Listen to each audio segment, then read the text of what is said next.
Naema, a bruxa. Vera Krijanouskaya. Pelo espírito J.W. Rochester. Qual o sentido das lendas fantásticas, segundo as quais certos indivíduos teriam vendido sua alma a Satanás em troca de favores? Todas as fábulas encerram um ensinamento e um sentido moral, e o vosso erro é tomá-las ao pé da letra. Essa é uma alegoria que se pode explicar assim: aquele que chama em seu auxílio os espíritos, para deles obter os dons da fortuna ou qualquer outro favor, rebela-se contra a providência, renuncia à missão que recebeu e às provas que deve sofrer neste mundo e sofrerá as consequências disso na vida futura. Isso não quer dizer que sua alma esteja para sempre condenada ao sofrimento. Mas, porque em vez de se desligar da matéria ele se afunda cada vez mais, o gozo que preferiu na terra não o terá no mundo dos espíritos, até que resgate a sua falta através de novas provas, talvez maiores e mais penosas. Por seu amor aos gozos materiais coloca-se na dependência dos espíritos impuros, estabelece-se entre eles um pacto tácito, que o conduz à perdição, mas que sempre lhes será fácil romper com a assistência dos bons espíritos, desde que o queira com firmeza. Questão 550 de O Livro dos Espíritos. 1. O Pacto. Um bonito dia de julho do ano da graça de 1485 chegava ao seu termo. Os últimos raios do sol poente brincavam nas torres e nas muralhas da cidadezinha de Friburgo, em Brisgau. O sufocante calor tinha dado lugar a uma agradável fresquidão e das alturas circundantes uma brisa ligeira soprava perfumes balsâmicos e vivificantes. Esta calma e serena beleza da natureza formava um lúgubre contraste com o interior de uma grande sala, sombria e abobadada, cujas paredes de pedra transudavam umidade. Era a prisão da cidade. Pelas estreitas seteiras gradeadas que lhe serviam de janela, nenhum raio de sol conseguia penetrar e somente uma penumbra descolorida iluminava fracamente os seres desventurados que ali estavam encarcerados. Sobre um dos montes de palha atirados a esmo nos ladrilhos de pedra, estendia-se uma velha mulher, visivelmente agonizante. Mechas de cabelos brancos emolduravam-lhe o rosto desfigurado pelo sofrimento inundado de suor gelado. Tiras de linho ensanguentadas enrolavam-lhe as pernas, evidentemente quebradas pela tortura, porque o menor movimento arrancava da desafortunada um gemido que nada tinha de humano. Ajoelhada a seus pés e recitando com voz entrecortada de soluços a prece dos moribundos, postava-se uma moça de beleza deslumbrante, ainda que alterada neste momento por uma expressão de intolerável sofrimento e de profundo desespero.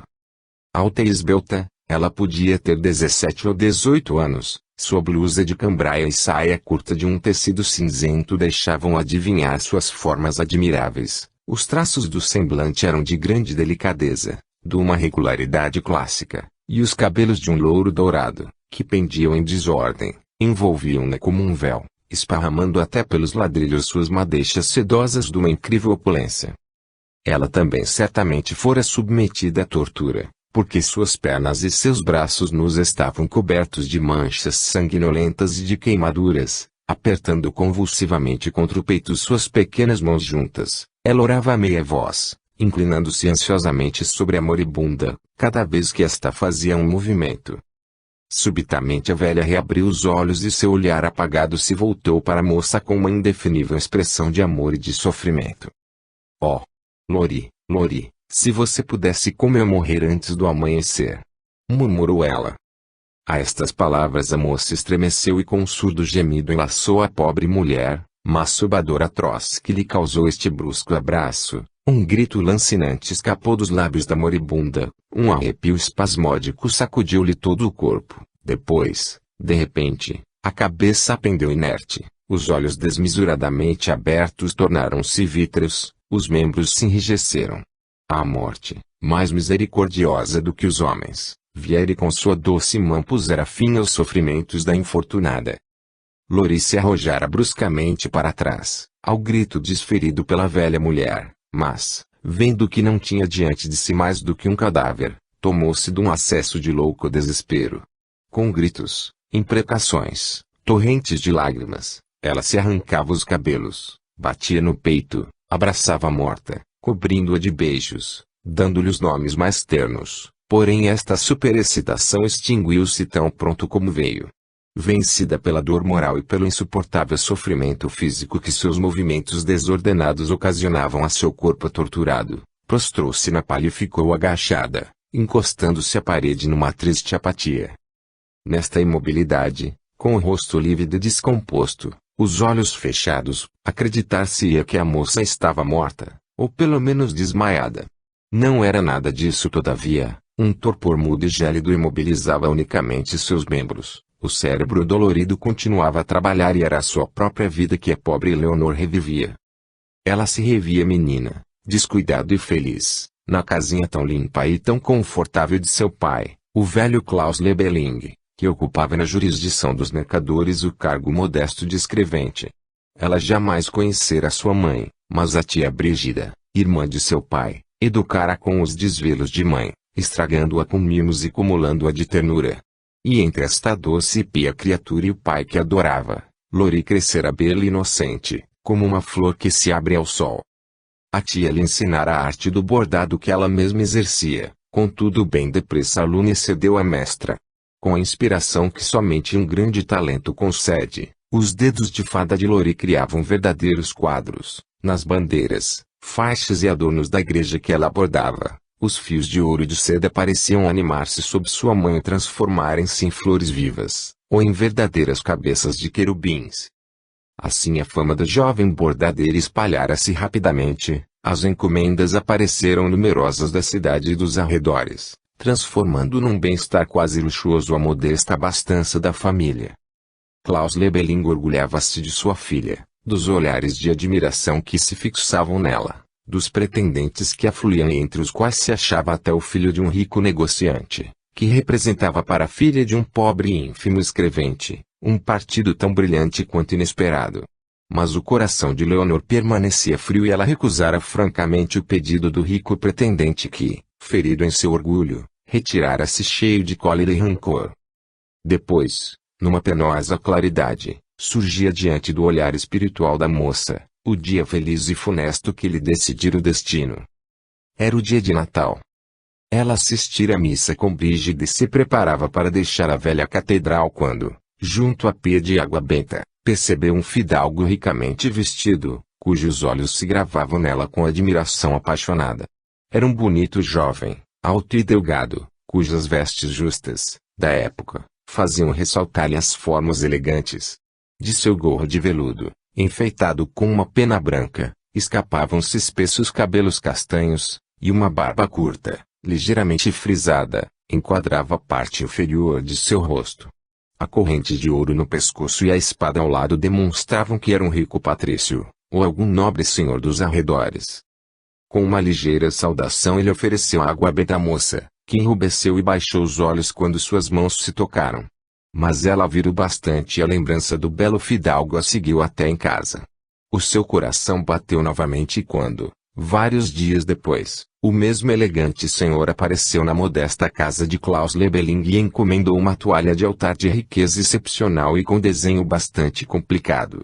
Nesta ocasião ela soube que o visitante era o nobre fidalgo Walter de Kusenberg. Sua mãe morava em Friburgo e Leonor a conhecia de vista. A senhora de Kusenberg era originária da cidade onde seu falecido pai ocupara um alto cargo na magistratura. Em seguida à morte do marido, sentindo-se só isolado em seu castelo, seu filho único estava na corte do imperador. Dona Cunegundes viera fixar-se na bonita casa que possuía em Friburgo. Depois desta primeira visita, Walter veio frequentemente à casa de Klaus Lebeling certificar-se de como ia sua encomenda. Cada dia ele se demorava mais tempo e, de dia em dia, Leonor esperava com mais impaciência sua chegada. Com uma alegria eivada de temor, a boa Brígida via crescer o amor entre os dois jovens. Ela conhecia o duro e intratável orgulho da senhora de Kusenberg, e o seu projeto de casar o filho com a rica Filipina, a filha de Conrado Jammenstedt, o futuro burgomestre da cidade, era sabido de todos. Portanto, quando Walter pediu honestamente a mão de Leonor a seu pai, declarando sua imutável resolução de desposá-la apesar de todos os obstáculos e da oposição de sua mãe, a boa mulher se tranquilizou, agradecendo a Deus a grande fortuna que ele concedia à sua querida sobrinha. A felicidade de Leonor desafiou toda a descrição e foi como um raio que a horrível acusação de feitiçaria caiu sobre seu sonho de amor e o destruiu para sempre. Onde poderia ter surgido esta acusação que equivalia a uma sentença de morte, na época em que se passavam os acontecimentos que narramos? Uma loucura de destruição varria a Alemanha, o medo da magia, dos sortilégios, flutuava no ar como uma nuvem negra. Por toda parte o povo perturbado pressentia bruxas e feiticeiros, filtros, encantamentos e malefícios. Constantemente flamejavam as fogueiras, devorando as centenas as vítimas inocentes ou culpadas, que o único processo do tempo entregava ao carrasco, abrindo à perversidade, aos ódios pessoais, um campo vasto e fecundo.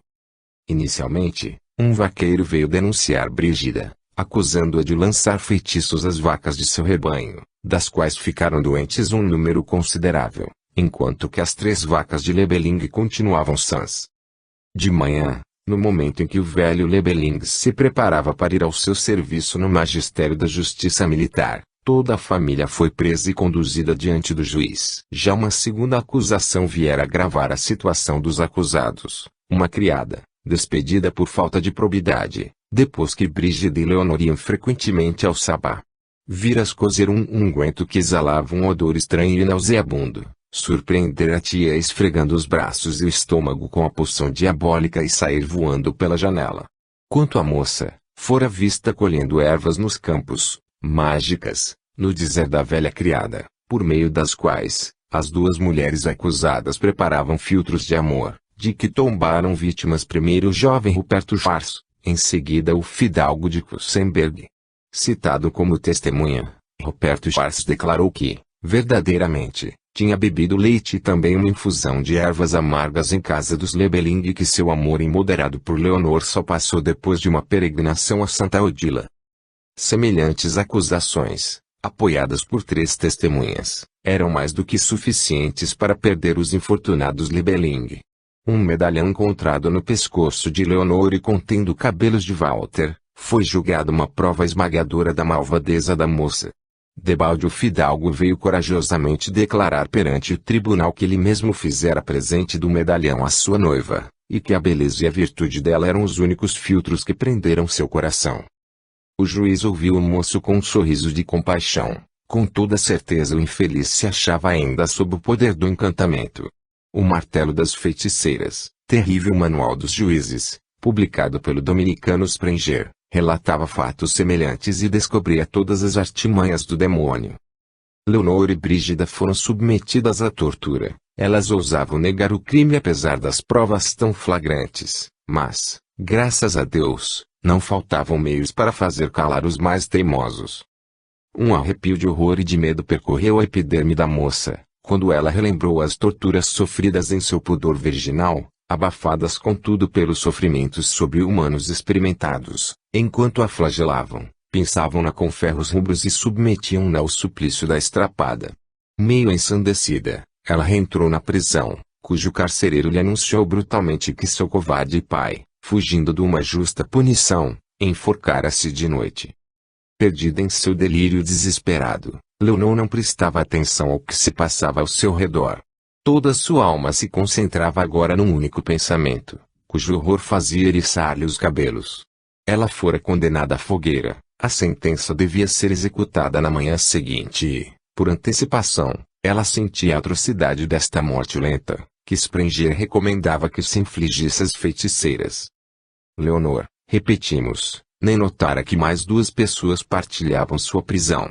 Uma delas, um velho pastor igualmente acusado de magia e que, horrivelmente mutilado pela tortura, urrava e gemia em seu leito de palha. A segunda era uma velha mulher, tão magra, enrugada e curvada, que era impossível dar-lhe uma idade exata. 60 anos? 100? Seu corpo confirmava essa última suposição, mas seu olhar desmentia todas as anteriores, porque os olhos esverdeados, de uma expressão sinistra e cruel, cintilavam com o fogo e o brilho da juventude. Ela também sofrera tortura, porém com um estoicismo espantoso e quase desdenhoso. Os juízes, como os carrascos, ficaram convencidos de que ela possuía o feitiço da taciturnidade, que tornava o corpo insensível ao sofrimento, mas como tinha sido impossível, Apesar dos esforços, encontrar o talismã diabólico, a megera fora condenada a ser queimada viva em companhia de Leonor, de sua tia e do pastor. A expectativa do suplício pouco parecia inquietar a estranha criatura, calma e indiferente. Ela se encostava na parede, suas mãos ossudas e enrugadas se cruzavam em pontos seus joelhos. Somente por vezes ela reajustava na cabeça raspada um velho lenço listado, ou gritava ao pastor que ela parecia conhecer. Não ri como um danado, Sebastião, uma vez que estupidamente você se deixou desarmar, espera pacientemente o mestre, ele nos salvará. Por vezes também seus olhares se fixavam em Leonor, sempre imóvel em seu canto. Como que tomando uma brusca resolução, ela se arrastou sem ruído para a moça e tocou ligeiramente seu braço. Ouça, você quer escapar da fogueira, viver e vingar-se? Perguntou-lhe a velha em voz baixa. Se o quero! Exclamou Leonor com amargura. De certo. Eu quisera se fosse possível, mas sabes bem, mãe Gertrudes, que estou perdida, Deus me abandonou. Deus, sim, mas talvez um outro terá piedade de você e a salvará, a despeito dos monstros que nos encerram aqui e nos julgam impotentes. Você quer que eu chame? Leonor fitou-a perturbada e incrédula. Por inverossímil que fosse a salvação, a esperança provocada pelas estranhas palavras da velha despertaram na alma entristecida da moça, toda a energia, toda a aspiração à vida que palpitava em seu jovem e robusto organismo. Chama aquele que me pode salvar, murmurou ela com a sua voz alterada. Sem responder, a velha se arrastou para seu monte de palha, remexeu-o, e tendo encontrado uma espécie de osso recurvado, ergueu-o fazendo girar acima de sua cabeça. Depois, com uma força e uma agilidade incríveis, pulava sobre os pés. Ganhando então o centro da prisão, entoou a meia voz um canto esquisito e cadenciado, ao passo que girava sobre si mesma com uma rapidez sempre crescente. Tomada de um terror supersticioso, Leonor se levantou e, dominando a horrível dor que lhe causava cada movimento, apoiou-se à parede procurando ver o que Gertrudes fazia. A escuridão era quase completa agora e aumentava ainda mais o horror do lugar infecto. Mas, a pouco e pouco um crepúsculo sem cor encheu a prisão e Leonor percebeu distintamente a velha que, com a boca espumante, os olhos fora das órbitas, continuava a girar. Ela era horrenda de se ver, a saia curta descobria-lhe as pernas nuas, pretas e magras, enquanto que seu braço de esqueleto continuava a brandir acima de sua cabeça um objeto informe, mas do qual parecia desprender-se fosforescência que clareava a prisão. De repente, o cárcere se encheu de um frio intenso, um vento glacial nele se engolfava sibilando. Depois, barulhos estranhos se elevaram. Bater de asas, rugidos longínquos de animais selvagens, entremeados dos balidos de uma cabra. Um furacão parecia sacudir as paredes do velho edifício enquanto que um cheiro acre, fétido e sufocante tirava a respiração de Leonor, que muda e como que paralisada, fitava o esqueleto vivo que girava como um peão. Pouco a pouco, numa das paredes nuas, formou-se uma larga mancha fosforescente, da qual emergia uma fumaça avermelhada que, por sua vez, se condensou e tomou a forma de uma cortina ondulante, sulcada de clarões. Enfunando-se como sob o efeito de um golpe de vento, esta cortina se fendeu bruscamente e ao olhar estarrecido de Leonor apareceu um homem de alto talhe, cujas calças negras colantes e um gibão de veludo da mesma cor desenhavam-lhe os membros finos e flexíveis. O rosto de uma palidez mate, emoldurado de cabelos pretos ondulados, era impressionante em sua beleza sinistra e diabólica. O nariz aquilino de narinas dilatadas denunciava paixões ardentes. A boca se crispava num sorriso sardônico e cruel, e os grandes olhos esverdeados, sombrios e insondáveis como um abismo, dardejavam sobre Leonor um olhar terrificante. Na mão erguida, o misterioso personagem segurava uma lanterna na qual chamejava, crepitando, uma luz esplendente que tomava sucessivamente todas as cores do arco-íris. A feiticeira se arrojara ao solo com a aparição daquele que ela evocava. Mas ao cabo de um instante ela se pôs a rastejar em sua direção, repelindo com voz baixa e entrecortada. Mestre, mestre Leonardo, salva-nos, a ela e a mim. Aquele que acabavam de chamar pelo nome temido de mestre Leonardo, Não pareceu prestar a mínima atenção à abjeta criatura que se arrastava a seus pés. Seus olhos não deixavam Leonor que, bela como uma estátua de alabastro, fitava-o igualmente. Escutei o chamado e vim. Agora a escolha, Leonor. Você quer viver ou morrer?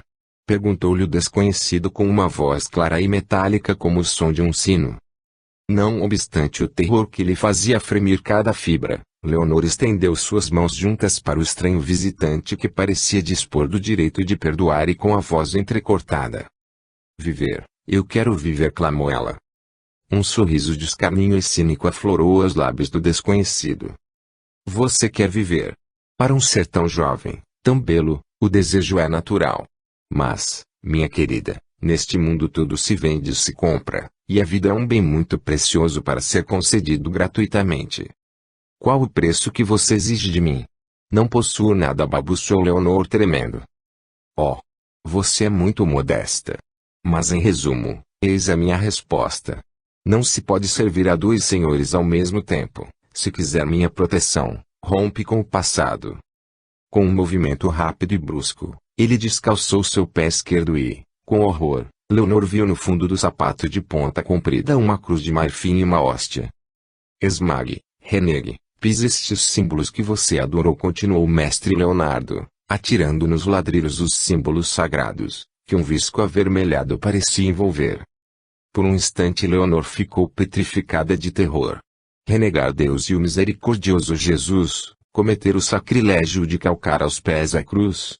Não. A morte era preferível. Vai de retro, Satanás! Gritou a jovem fora de si, e fazendo o sinal da cruz, acrescentou. Antes que entregar minha alma à condenação eterna, prefiro a fogueira. Uma crispação desfigurou momentaneamente o semblante da misteriosa visita, depois, um ligeiro riso, mas no qual tilintava uma infernal ironia se fez ouvir. Contemple a recompensa que lhe reserva o céu, bem mais surda do que eu, porque ele não respondeu ao seu apelo. Estendeu a mão pálida como uma mão de cera. Dos longos dedos afilados jorrou um rastro de fogo. As paredes como que pareceram dilatar-se e fundirem-se no longínquo e brumoso. Diante de Leonor desenrolava-se a grande praça da cidade, repleta de uma multidão compacta. No centro se alteava a fogueira, na qual o carrasco acabava de pôr fogo. Entre as vítimas, cujas vestes as chamas já queimavam, Leonor se via a si própria. A cena era tão real que se ouvia o murmúrio das vozes, o crepitar da madeira resinosa, os clamores desesperados dos padecentes misturados com os cantos dos padres, e o cheiro sufocante das carnes queimadas encheu a prisão.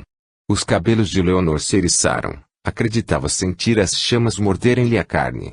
Todas as agonias da morte a estrangulavam, inundando seu corpo de um suor gelado. Neste momento o mestre Leonardo se inclinou, seu hálito inflamado tocou a face de Leonor e sua voz estridente e metálica murmurou, enquanto que o olhar fulgurante parecia transpassar a jovem. Vê, aqui a morte odiosa, sem honra. Lá, além dessa cruz, a vida, a liberdade, a riqueza, os prazeres e o amor. Renegue, atravesse o obstáculo que a separa da felicidade da vingança. Um estremecimento nervoso sacudia cada fibra da moça e insensivelmente uma amargura desesperada, um ódio selvagem contra a injustiça de que era vítima despertava em seu íntimo. Era então verdade que o céu era surdo. Nesta mesma prisão não se tinha ela prosternado, batendo nos ladrilhos com a fronte, implorando com lágrimas ardentes o socorro, a proteção de Deus? E qual fora a resposta a esta ardente invocação? Seu pai se suicidara. O cadáver mutilado de sua segunda mãe jazia a 2 passos dela. Ela própria abandonada, desonrada, ia morrer de morte medonha. Mas onde estava este Deus de justiça que permitia semelhantes iniquidades e abandonava aos inocentes? Seu corpo inteiro não era mais do que uma ferida. A seus ouvidos vibravam ainda os rugidos de dor de sua tia, da qual quebravam as pernas, e o céu ficara surdo e indiferente. Com uma raiva desesperada, ela perguntou a si mesma se, verdadeiramente, Satanás não era mais misericordioso do que Deus. Uma odienta blasfêmia escapou de seus lábios e com um pé furioso ela esmagou o símbolo da redenção.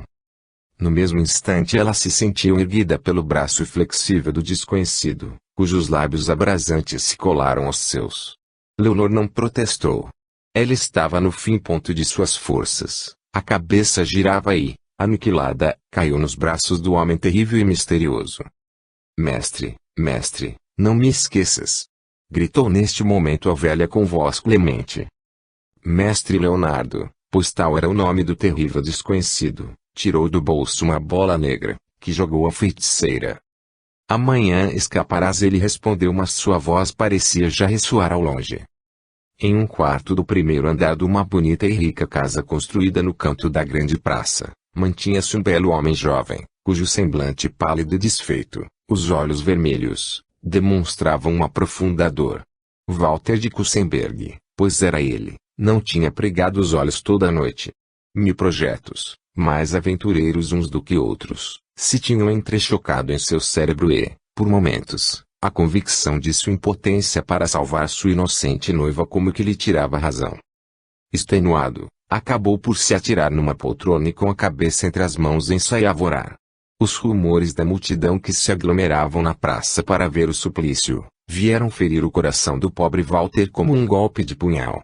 Este suplício que atraía a brutal e cruel população, não ia causar a morte de sua Leonor adorada. Dentro de algumas horas, daquele corpo gracioso e encantador, não haveria mais que restos informes de carnes calcinadas. Se ao menos ele pudesse matá-la, para poupar-lhe esta morte dolorosa. Soltando um surdo gemido, saltou de sua cadeira, correu para a alta janela gótica, de vitrais coloridos, e abriu-a com um movimento nervoso. Uma última vez ele queria ver sua bem-amada e sustentá-la com um olhar de amor. Neste instante a porta se abriu com estrondo e um jovem escudeiro, pálido e agitado, precipitou-se no quarto. Meu nobre senhor, aconteceu algo de inacreditável na prisão. Gritou ele, com voz ofegante. Lori Lebeling desapareceu. Desapareceu? Como é possível? De quem você teve tal notícia, Leberest?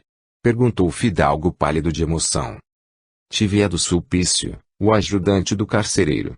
Ele me contou que esta manhã, quando ele entrou na prisão para dar de comer aos condenados, encontrou a velha Brígida morta, bem como o pastor Sebastião, o qual tinha uma das faces toda preta. Evidentemente o diabo lhe tinha torcido o pescoço. A feiticeira Gertrudes tinha perdido os sentidos. Ela estava sentada, os olhos arregalados e sem brilho, a boca aberta e os membros rígidos. Quanto a Lori Lebeling, ela tinha desaparecido sem deixar vestígios. Verificando uma tão visível intervenção do demônio, Sulpício aterrorizou-se e correu avisar o carcereiro, o qual informou o juiz e o escrivão. Os magistrados foram imediatamente à prisão, porém nada mais puderam descobrir, somente o juiz averiguou que a alma de Gertrudes fora ao sabá e não tinha ainda voltado ao corpo. Ele então ordenou que queimassem a megera com os cadáveres dos outros 2 infiéis, logo em seguida iam arrastá-los à fogueira. Mudo de espanto, o fidalgo fitou o adolescente todo perturbado. Ele também não compreendia nada do desaparecimento de Leonor, mas um suspiro de imenso alívio desafogou-lhe o peito. Graças a Deus! Ela escapara da fogueira. Olhe, olhe, senhor! Eis lá a feiticeira e sua alma ainda não voltou, gritou Leberest, que olhava pela janela. O fidalgo se aproximou também e, apoiando-se no rebordo, fixou os olhos na porta da prisão que acabava de se abrir, dando passagem a 2 padiolas nas quais se estendiam os cadáveres. Logo depois vinham o carrasco e um de seus ajudantes que arrastavam, sustentando-a sob os braços, a velha Gertrudes, a qual, na verdade, parecia idiotizada, não compreendendo nada do que se passava. O eco dos acontecimentos sem dúvida já transpirara, porque uma febril emoção se apoderara da multidão. Gritos, vaias e maldições se elevavam contra a feiticeira que, muda e indiferente, deixou cessar a fogueira e amarrar ao poste. Logo as flamas subiram de toda parte e espessas nuvens de fumaça ocultaram ao povo a condenada que não dava mais sinal de vida. Ela dorme o sono mágico, gritaram várias vozes. Mas nesse instante uma ave noturna apareceu fendendo o ar com um voo pesado, soltou um grito estridente e, quase tocando a cabeça dos assistentes, desapareceu. Como que respondendo a este chamado, surgiu das chamas outra ave que esvoaçou por um momento no alto da fogueira e soltando lúgubres grasnados, Dirigiu seu voo para as montanhas da Floresta Negra, que se viam no horizonte. Gritos de terror se elevaram de todos os lados.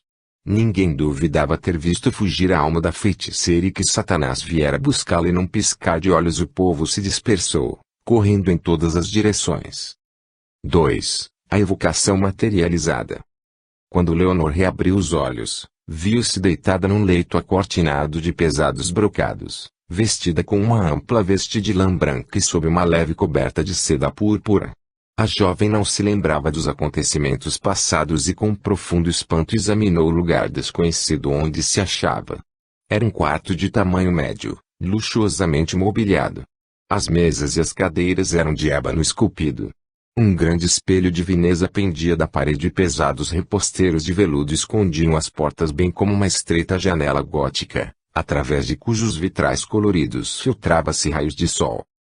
Súbito a memória lhe voltou e, arrepiando-se, fechou os olhos. Tinha sonhado. Mas não era num sonho que ela sofrera tortura, que a condenaram à fogueira e que em sua prisão o demônio lhe aparecera. Sacudida por um calafrio de angústia, a jovem se ergueu e escorregou do leito. Suas pernas vacilantes não a sustiveram e ela se deixou cair numa cadeira. Contudo, não sentia nenhuma dor e um fugitivo exame lhe mostrou que todos os sinais das feridas e das queimaduras tinham desaparecido. Somente se sentia fraca e esgotada. Arrastada por uma curiosidade inquieta, levantou-se, aproximou-se da janela e, afastando a cortina, debruçou-se para fora. Não havia dúvida, ela se encontrava num castelo fortificado. À direita e esquerda prolongavam-se as muralhas flanqueadas de torres da fortaleza, construída numa rocha a pique, dominando uma garganta profunda, no fundo da qual uma torrente bramia, espadanando nos blocos de pedra. Descortinava-se desta altura uma paisagem admirável. De todos os lados, montanhas cobertas de matas recortavam o horizonte, e somente do outro lado da torrente, uma terra árida como o deserto, cercada de rochas nuas, destoava por seu aspecto desolado do verde que se desdobrava por todas as partes. Pensativa, Leonor voltou a sentar-se numa poltrona e meditou na estranha aventura da qual era a principal protagonista. Onde estava? E o homem misterioso que lhe aparecera na prisão? Nada respondia às suas perguntas. A sensação de fome violenta arrancou de suas reflexões. Fez uma inspeção no quarto, mas nada encontrou de comer. Sobre uma cadeira havia vestidos novos e elegantes e os trapos que ela usara na prisão tinham desaparecido. Com uma satisfação íntima, Leonor se vestiu, calçou elegantes sapatos de brocado, pôs um vestido de seda azul bordado, preso na cintura por um cinto de prata, ornado de turquesas, do qual pendia uma escarcela de veludo. Por fim colocou no pescoço uma corrente fina de ouro. Depois olhou-se no espelho. Estava pálida e magra, mas o rico e elegante vestido que parecia feito para ela, assentava-lhe maravilhosamente. Quando terminou de se arrumar, acalmou-se e esperou. A fome aumentava sempre, mas não vinha ninguém. Então ela viu numa mesinha, uma campainha de prata. Depois de um momento de hesitação tocou aí, ansiosamente, aguçou o ouvido. Seu apelo não foi em vão. Ao cabo de um instante, ouviu passos no quarto contíguo e na soleira da porta apareceu um personagem que inspirou a Leonor terror e aversão. Era um homem gordo e baixinho, mas apesar disso flexível e ligeiro. Seus movimentos lembravam-os de uma serpente. O rosto magro e anguloso tinha uma expressão dissimulada e seu olhar vesgo brilhava de malvadez. Espessos cabelos rustos e grossas sobrancelhas da mesma cor ardente, sobressaíam singularmente em sua pele bronzeada. Para servi-la, senhora. Mestre Leonardo me pôs à disposição de sua bela noiva, disse o estranho personagem saudando-a obsequiosamente. E com sua comprida mão magra, de dedos aduncos, ergueu o reposteiro e acrescentou: queira seguir-me. As palavras do desconhecido provocaram em Leonor um calafrio de medo e de horror. Ele a tinha chamado de noiva de mestre Leonardo. De resto, que importava? Ela não renegara Deus e Jesus e pelo mais odiento sacrilégio vendera sua alma a Satanás. Um suor frio orvalhou a fronte de Leonor, mas quase imediatamente a angústia se fundiu numa indiferença fatigada. Ela sentia apenas fome e sem pensar em outra coisa a não ser num bom repasto, seguiu seu condutor. O serviçal a fez atravessar um quartinho de trabalho onde havia uma aroca de marfim, um bastidor grande e cestinhas cheias de novelos de seda, ouro e prata. Em seguida a introduziu numa sala redonda, de paredes, forradas de carvalho escuro. Junto a uma mesa repleta de alimentos, havia 2 cadeiras de altos espaldares esculpidos. Sirva-se, senhora, e depois distraia-se como puder. A senhora pode fiar ou bordar, ou então visitar o castelo se isto interessar. Pode ir a todo lugar onde a passagem estiver aberta. Mas onde encontrar portas fechadas, não tente penetrar ali, o que de resto seria em vão, disse o auxiliar. Saudou-a ligeiramente e desapareceu. Impelida pela fome, Leonor tomou lugar à mesa e logo a refeição absorveu-a inteiramente. Parecia-lhe que jamais comera manjares tão delicados ou bebido um vinho tão delicioso. Quando saboreou tudo e comeu empadas e aves assadas, massas e doces em calda, sentiu-se estranhamente reconfortada. A força e a elasticidade da juventude lhe voltavam e com elas a alegria de viver e a descuidada confiança da pouca idade.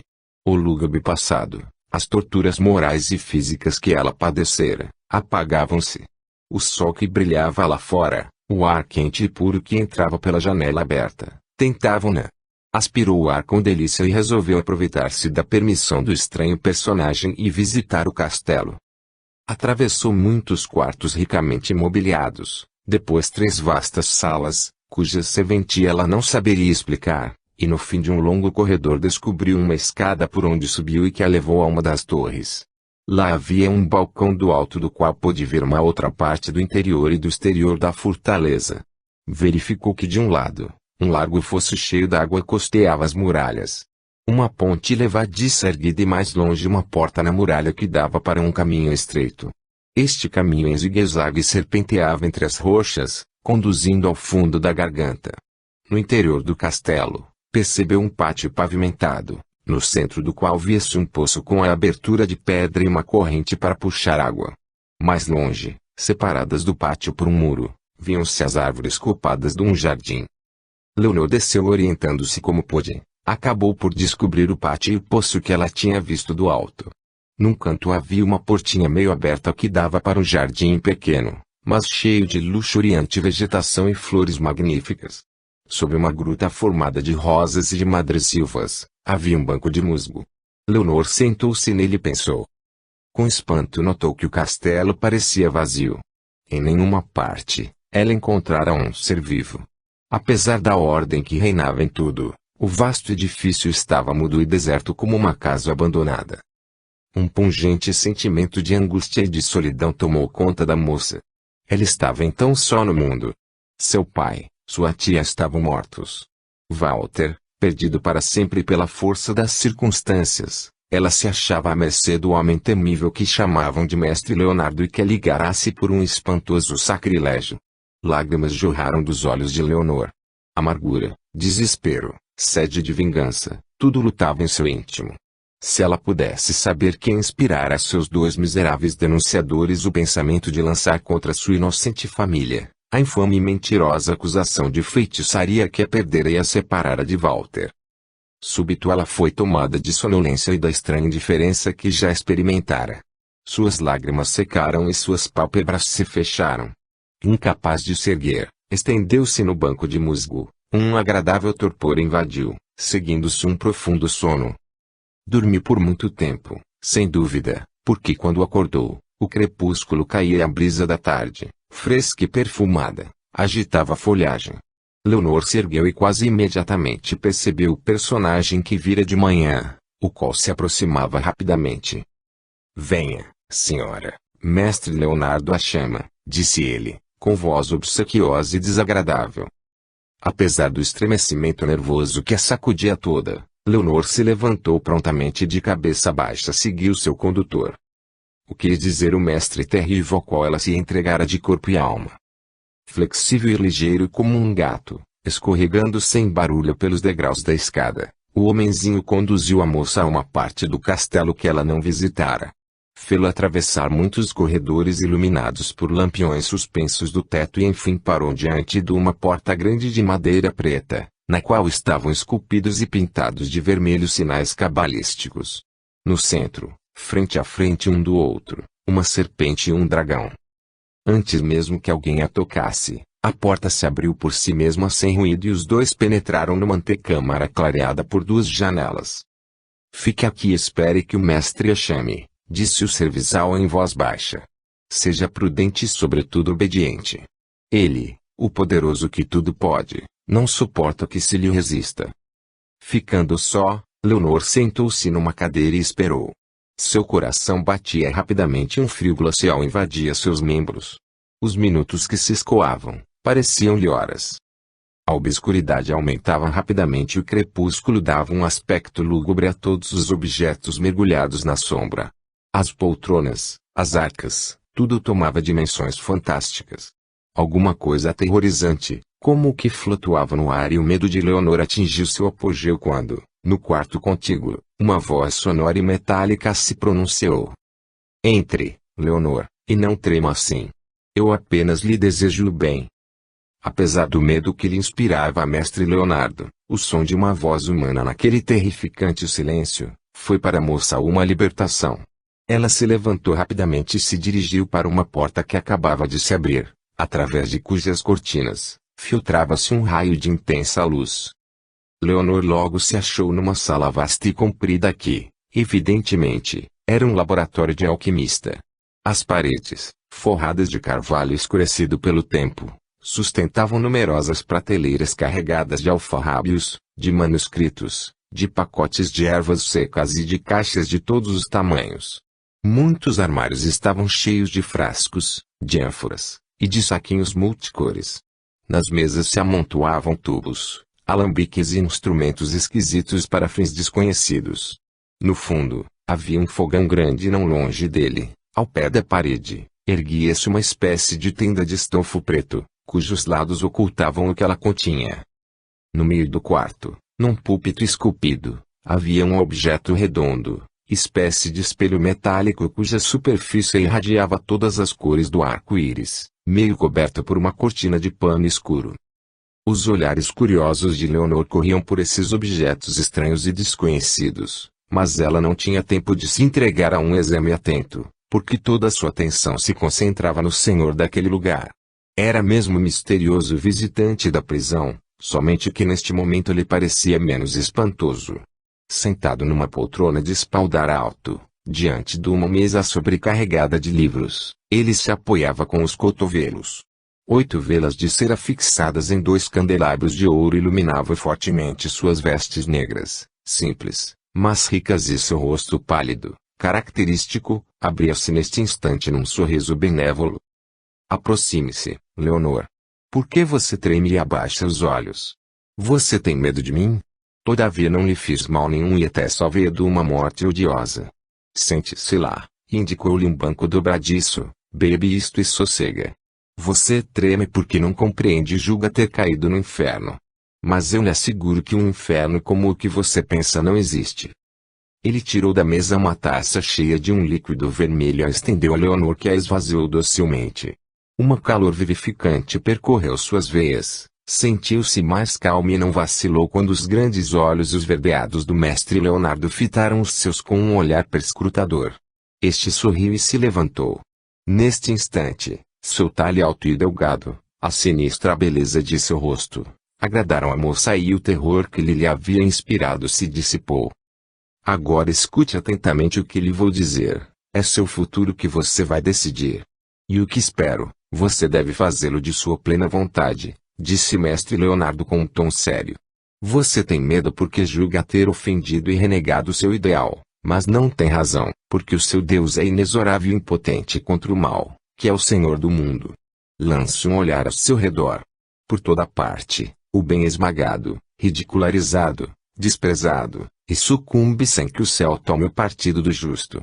As preces e as súplicas são em vão, porque é o mal que reina, que distribui as riquezas e os gozos, que recompensa e eleva, que destrói e se vinga. Você mesmo e os seus são uma prova da verdade de minhas palavras. Vocês 3 eram inocentes e no entanto foram destruídos. A justiça celeste não se comoveu, nada fez para ajudá-los, enquanto que aquela que os perdeu, a mãe de Walter, aquela que para se desfazer de você comprou os miseráveis que a denunciou, goza da estima geral e das honrarias. A senhora Cunegundes e Filipina, sua cúmplice protegida, assassinaram toda uma família. Não importa. Filipina desposará o noivo que ela arrancou de você e esses mesmos homens que condenaram você à fogueira, pedirão para ela as bênçãos do céu. Sempre acontece o mesmo, o ímpio, o viciado, o blasfemador, triunfam. O louco que se agarra ao bem, morre abandonado e miserável. É a lei do equilíbrio, que o maior domine, de qualquer lado que ele se encontre. O elemento mais fraco é absorvido pelo mais forte no mundo que você habita, o mais forte é o mal. É diante dele que se deve curvar quem não quer ser esmagado pela fatalidade. Porque é infantil querer resistir às forças cósmicas que exigem a desordem, a desarmonia, o abuso e o sofrimento e afastam do seu caminho tudo o que lhes serve de obstáculo. Leonardo parou diante da moça que escutava, pálido e fremente, e um sorriso demoníaco crispava seus lábios, quando continuou. Você compreende agora por que foi vencida? Foi porque procurou o amor puro, desinteressado, ideal, que não dá a quem o pratica mais do que miséria e decepção. Porque não é o amor puro que exigem as forças desordenadas, os elementos desencadeados que governam nosso mundo. Se você tivesse amado seu noivo com uma paixão brutal e egoísta, você não recuaria diante de nada para tê-lo. Você se desfaria de sua mãe, teria afastado Filipina, e os honrados magistrados que, para a maior glória de Deus, arrancariam a carne em tiras, se curvariam até a terra, diante da bela senhora de Kusenberg. E ainda, o que é você, ser ínfimo perdido na multidão? Atingido pela mesma fatalidade, o gênio morre de fome quando ele morre de miséria, o coração amargurado e ralado de decepções, o povo estúpido e viciado que o ridiculariza e o renega, apodera-se de sua herança, enriquece-se com seus despojos e canta louvores àquele que não o pode mais aborrecer. Todos os gênios, os missionários, os grandes portadores da luz, são assim condenados pela lei do mal e morrem na cruz ou na fogueira, afogados ou sufocados, porque esse é o lema deste mundo. Eis aí, pobre Leonor, a grande lei soberana. Compreenda-a, se puder, mas infeliz de você se quiser servir duas forças ao mesmo tempo. A boa não a defenderia e a má trituraria você. E se não quiser perder seu último amparo, afaste de si a dúvida. Ela a empurrará para abismos cuja existência não pode supor. E agora escolha. Quer voltar à virtude e ao bem? Neste caso é preciso que você morra, porque está fora da lei, marcada com o título infamante de feiticeira e condenada à pena capital. Um pouso honrado não achará mais. Se você preferir tornar-se uma filha do mal, nenhum ultraje a esperará. Não queimarão mais sua pele acetinada, seu corpo não servirá mais de espetáculo aos carrascos cínicos e escarnecedores. E você não correrá o risco de que o verdugo arraste pelos seus cabelos de ouro ao leito de algum inquisidor bastante misericordioso para convertê-la a portas fechadas e depois queimá-la. Você é bela, Leonor, como raramente o é uma mulher. Se consentir em ficar aqui como minha noiva, minha esposa, você sentirá todos os gozos do amor carnal. Nestes domínios do mal e de trevas onde eu sou rei, você será rainha. Quer? Como que fascinada, Leonor ouvir o discurso insidioso e estranhamente persuasivo do representante do mal e os últimos protestos de sua consciência, a doce e harmoniosa voz de seu anjo da guarda, perderam-se no tumulto dos sentimentos novos que enchiam sua alma. Seu olhar colava-se ao pálido rosto de mestre Leonardo, a seus olhos fulgurantes, e pareceu-lhe belo como um deus. Tinha medo deste homem, tremia diante dele e contudo um ardente desejo de ser amada por ele a invadia e destruía seus últimos escrúpulos. Caindo de joelhos, ela estendeu as mãos para ele, gritando com uma voz entrecortada. Graças! Tenha piedade de mim, homem terrível ou espírito infernal. Meu coração voa para você, mas o que será de minha alma? Como comparecerei diante do tribunal daquele que derramou seu sangue por mim? Diga-me, como renunciar à minha fé, à minha esperança numa vida futura? Um tremor sacudiu o corpo flexível de mestre Leonardo e uma nuvem escureceu sua fronte. Depois ele soltou um riso estridente e metálico. Cega, você espera ainda alguma coisa lá do alto, depois de todas as recompensas por sua virtude? Aqueles a quem você quer adorar, prometerão a você as felicidades do céu, mas a deixarão morrer como um cão. E agora escolhe, o tempo urge, você quer voltar à prisão ou celebrar nosso casamento? Responda. Sob o olhar ardente de Mestre Leonardo, a palidez de Leonor se tornou um sombrio rubor. Um amor cheio de paixão desordenada, bem diferente do doce e puro sentimento que Walter lhe tinha inspirado, começava a ferver nela. Um sorriso cínico e galhofeiro passou pelos lábios do misterioso castelão. Ele se inclinou e, erguendo a moça em seus braços, atravessou com seu leve fardo o laboratório em toda sua extensão. No fundo, por uma porta que Leonor não tinha visto, ele penetrou numa segunda sala menor e estranhamente mobiliada. No centro, uma bacia de cristal muito funda estava cheia de uma água fosforescente, que se agitava e ondulava incessantemente como sob o sopro de uma brisa. Perto das bordas e formando um triângulo, havia 3 altos candelabros de prata, nos quais brilhavam, faiscando, grossas velas de cera negra. De vários orifícios, desprendiam-se turbilhões de fumaça, enchendo o recinto de um aroma atordoante. Sentindo em sua face o hálito quente de seu portador, como que um torpor embriagante se apoderou de Leonor.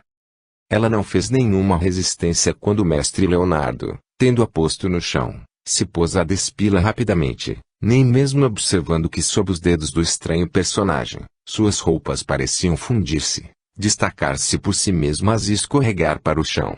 Depois, como um raio, ele apanhou e a jogou na bacia. No mesmo instante Leonor soltou um grito estridente, seus vestidos, que jaziam por terra, inflamaram-se e num segundo se consumiram. Quanto à moça, ela se debatia como louca na bacia, na borda da qual ela se agarrava convulsivamente. Tinha a sensação de estar sendo queimada viva. A água da bacia lhe parecia incandescente, 1000 flechas atravessavam com suas picadas de agulha. Cada nervo, cada fibra do seu corpo queimava-se, vibrava, contraía-se. Seus cabelos se eriçavam como uma crina de ferro. Depois, todo o líquido pareceu incendiar-se e, aterrada pela espantosa dor que sentia, a moça se dobrou sobre os joelhos. Sem dar-lhe atenção, Mestre Leonardo ergueu os braços sobre a bacia, tendo numa das mãos uma varinha vermelha como metal em fusão. Ele se pôs a cantar, num ritmo bizarro e cadenciado, palavras em língua desconhecida. Logo, a luz das velas se embaçou e pareceu envolver-se num vapor espesso. Um vento impetuoso assoprava fazendo ranger a folhagem e dobrar assobiando troncos de árvores invisíveis. O trovão ribombava, o solo tremia e através dos rugidos da tempestade ouviam-se gritos discordantes de homens e de animais. Uma auréola de relâmpago envolvia Mestre Leonardo, verdadeiramente ele estava soberbo. Seus olhos lançavam chamas e de todo o seu ser emanava uma tão poderosa vontade que nada parecia poder resistir-lhe. Sem querer, os olhos de Leonor se fixaram nele e ela pensou não ter jamais visto uma tão perfeita ainda que sinistra beleza. Quando ele baixou a varinha, todos os ruídos se extinguiram e a sala retomou seu aspecto primitivo. Alquebrada, Leonor abateu-se na borda da bacia, mas com um sorriso o feiticeiro a ergueu e a depôs no solo. Como por encanto, sua fraqueza e toda a sensação dolorosa desapareceram. Ao contrário, um agradável calor percorria seus membros e jamais ela experimentara uma tal plenitude de vida e de força. Com espanto, notou que nem seu corpo ou cabelos traziam qualquer traço de umidade. E quando o mestre Leonardo a puxou para diante de um grande espelho, ela ficou admirada de sua própria beleza. Nunca ela tinha visto uma pele tão deslumbrante de brancura e da qual parecia irradiar-se um fulgor interno. Os cabelos de ouro estavam fosforescentes e os grandes olhos sombrios lançavam chamas. O que ela não notava era que sua beleza tinha mudado totalmente de caráter e adquirido um poder demoníaco. Por um momento, Mestre Leonardo contemplou-a com uma satisfação misturada de admiração. Ele apanhou as madeixas sedosas de seu cabelo e beijou-as. Depois apanhou uma leve túnica de fazenda prateada, talhada à grega, e prendeu-a com presilhas de diamantes. Em seguida, colocou-a nos ombros de Leonor juntamente com uma manta de seda escarlate bordada a ouro, ornou-lhe a cintura com um cinto de pedrarias, pôs-lhe no pescoço um colar de pérolas e nos braços, pesados braceletes. Por último, trouxe num cesto de vime uma grinalda de flores, colocando-a nos cabelos soltos de Leonor, que examinou maravilhada estas flores desconhecidas. Suas pétalas transparentes pareciam rubis e de seus cálices saíam pistilos tão fosforescentes que pareciam minúsculas chamas. A noiva está pronta. Vamos ver nossos convidados, disse mestre Leonardo, oferecendo-lhe a mão. Atravessaram 2 pequenos aposentos e um corredor abobadado, cujas portas se abriam por si mesmas ao se aproximarem delas.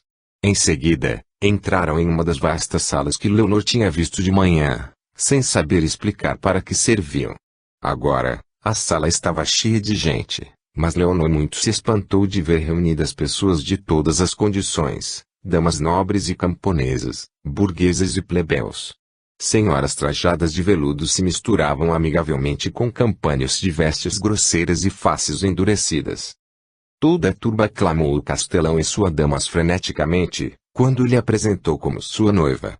Em seguida passaram para a sala contígua, no meio da qual estava posta uma grande mesa em forma de ferradura, carregada de baixelas preciosas e manjares delicados. Com o modo democrático que caracterizava a assembleia, os convivas tomaram lugar e o banquete começou. O vinho corria abundante, os pálidos semblantes se coloriam e uma chama lúgubre brilhou nos olhos da multidão. Mestre Leonardo era o mais amável dos anfitriões, velando para que as taças e os pratos estivessem sempre cheios pelos criados que circulavam atarefados ao redor da mesa. Os servidores eram pequenos seres disformes e repugnantes, verdadeiros representantes de alguma estranha raça de anões. Leonor vivia como que um sonho. O coração batia descompassadamente e o sangue corria-lhe nas veias como uma torrente de fogo. A garganta estava seca, ela esvaziava taça sobre taça e os vivas e os brindes em sua honra e a de seu noivo, aumentavam-lhe ainda mais excitação. Súbito ouviu-se ao longe o som vibrante de um sino. Os assistentes estremeceram apesar do vinho abundante, ninguém estava embriagado e gritaram a uma só voz: o casamento! Todos se ergueram impetuosamente. Mestre Leonardo tomou a mão de sua noiva, a multidão os rodeou, dançando numa louca sarabanda e com clamores e cantos empurrou-os para uma porta oculta por uma cortina vermelha. 2 dos pequeninos servidores afastaram essa cortina e toda a sociedade penetrou numa comprida sala. Lá, sobre um altar montado em vários degraus, entronizaram uma estátua de bronze escuro representando um bode de talhe semi-humano. Entre os chifres recurvados erguera-me uma tocha acesa. Parecia que das órbitas dos olhos brilhavam chamas de um amarelo baço e poderosas asas negras saíam das espáduas. O altar está forrado de preto com 2 velas de cera acesas, um livro de magia negra ao pé do ídolo, e uma taça cheia de um líquido vermelho. Diante deste altar, paródia blasfema de um altar verdadeiro, os noivos param. Um dos assistentes, o velho de barba branca, sob os degraus e depois de uma locução cheia de um cinismo sacrílego, ele pega a taça e apresenta a mestre Leonardo. Este bebe e a passa a Leonor, que a esvazia docilmente. O líquido, acre e abrasante, dá-lhe nos lábios e na garganta uma sensação de queimadura. Em seguida o mesmo oficiante estendeu ao esposo um anel trazendo engastado um diamante negro, que ele colocou no dedo da moça. Os assistentes entoaram um canto e se puseram a dançar em volta dos recém-casados.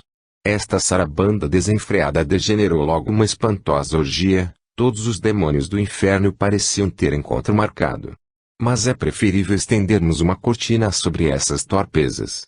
É suficiente dizer que ao primeiro canto do galo, esta turba imunda se dispersou sem barulho, como um bando de pássaros noturnos que a um golpe de vento se esparrama em todas as direções.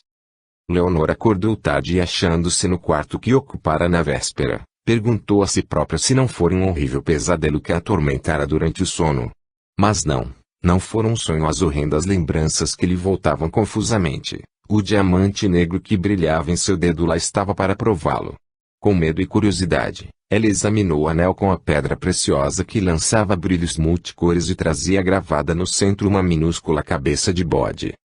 Com um profundo suspiro, a jovem deixou cair a cabeça nos travesseiros. Tudo estava consumado, ela pertencia ao inferno, trazia o anel de Satanás e estava marcada com seu selo. O que aconteceria agora? Ao pensar que reuniões como a da véspera poderiam se renovar, um frêmito de medo e horror percorreu-lhe a epiderme e malgrado a paixão que lhe inspirava seu misterioso e terrível esposo, Houve um momento em que quase desejou a prisão e a fogueira. Por longo tempo ficou deitada desejando chorar, mas parecia ter perdido o dom das lágrimas, e acabou por persuadir-se de que era infantil lamentar o irremediável. Além disso, sentia fome.